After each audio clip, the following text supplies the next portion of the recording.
Rev up your engines!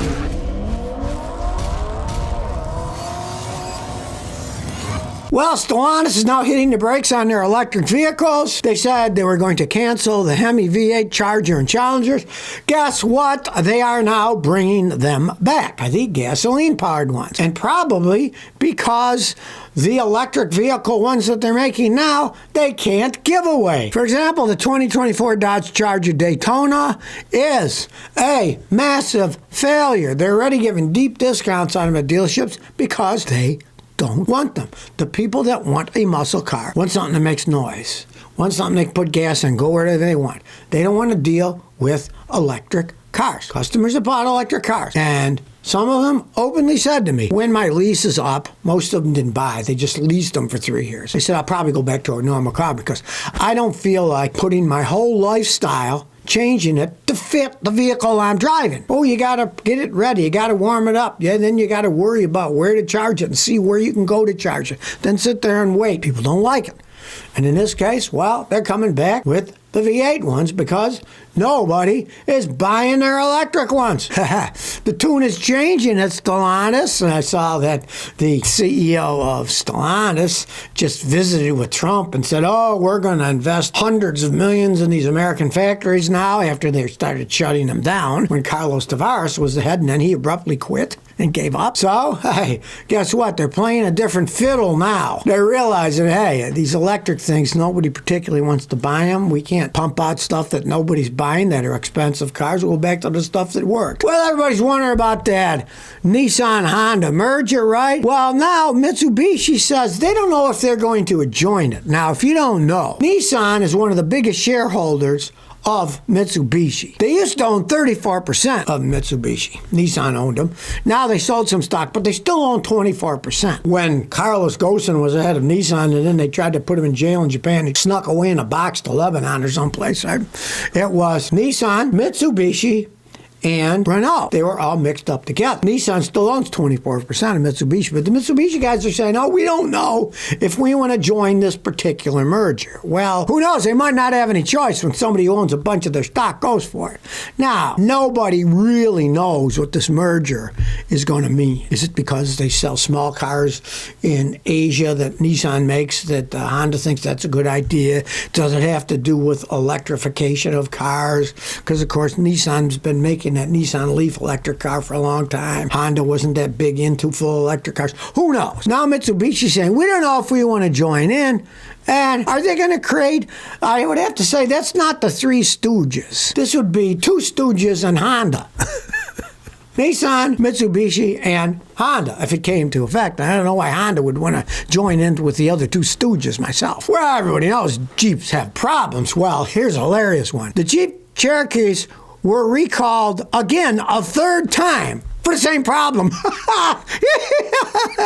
What do they say? Third time's a charm? Maybe they'll actually figure out how to fix them this time. The problem is they don't even know how to fix them at the dealers. What they do is if they got late model vehicles and they break and you bring it in, all they do is put that same part back on, right? And if it breaks again because that's the problem, it'll happen again. They actually have to fix the problem, not just put a Band-Aid of the same part back on and then it breaks. More than 83,000 Jeep Cherokees had to be repaired so they don't roll away or have a problem where they just stop running while you're going down the road, which is extremely dangerous, right? Now, these are 83,000 Jeep Cherokees from 2017 to 2019. So if you're worried, go to the National Highway Traffic Association.gov website, put in your VIN number, it'll tell you if yours is recalled. So not only can it stop driving when you're going down the road, but you got it parked, it might just pull itself out of park, slide out, and roll down the road. Oh, isn't that great? And this is the third time they're recalling them.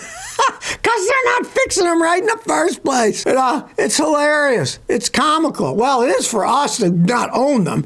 If you owned one, I would be so peed off, I'd be furious. Just showing again.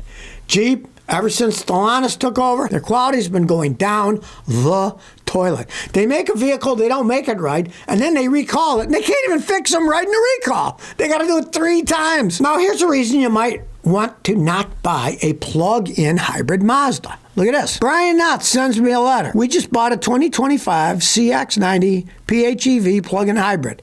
It failed on the second day and has been in the shop for 7 weeks. It only has 396 miles on it. Developed EV battery leak, locked all tires, had to be towed to the dealer. The local dealer says they can't work on EV problems, so they've sent it out. Now, we're pushing for a full refund to get rid of the car. Mazda says they might work with us, but we don't know. And they're not the only one. I looked at this form. It's called Mazda CX-90 General Discussion Form. One guy says, 2 days after delivery, I stopped at an intersection. I won't move. Now the dealer has it. Had ours for 3 months. We liked it. But then the car stops. It won't do anything. I've been waiting 12 weeks to get it fixed. I'm not a happy camper. So maybe not buy one of those. See, the problem is that is a PHEV plug-in hybrid. Now, it's not much of a plug-in. You can plug it in and charge it at your house, right? But it only has a maximum of 26 miles range on electricity alone. So it's not much of a plug-in. I mean, even like the RAV4s, they'll go like 56 miles on a plug-in. And I've had customers with them, and they actually did go 56 miles. They said they went that far. So those work better. But probably a reason why not to buy one of these Mazdas, the new ones, because they're having problems with them. These are very complex vehicles. Now, granted, Toyota's been making those hybrids for decades. They've sold millions of them, millions of Prius hybrids, millions of Camry hybrids. They're selling RAV4 hybrids like no tomorrow. But Toyota really does a good job building them. Obviously, Mazda isn't up to snuff with making those things, so I'd say I wouldn't go out and buy one of these plug-in hybrids from Mazda.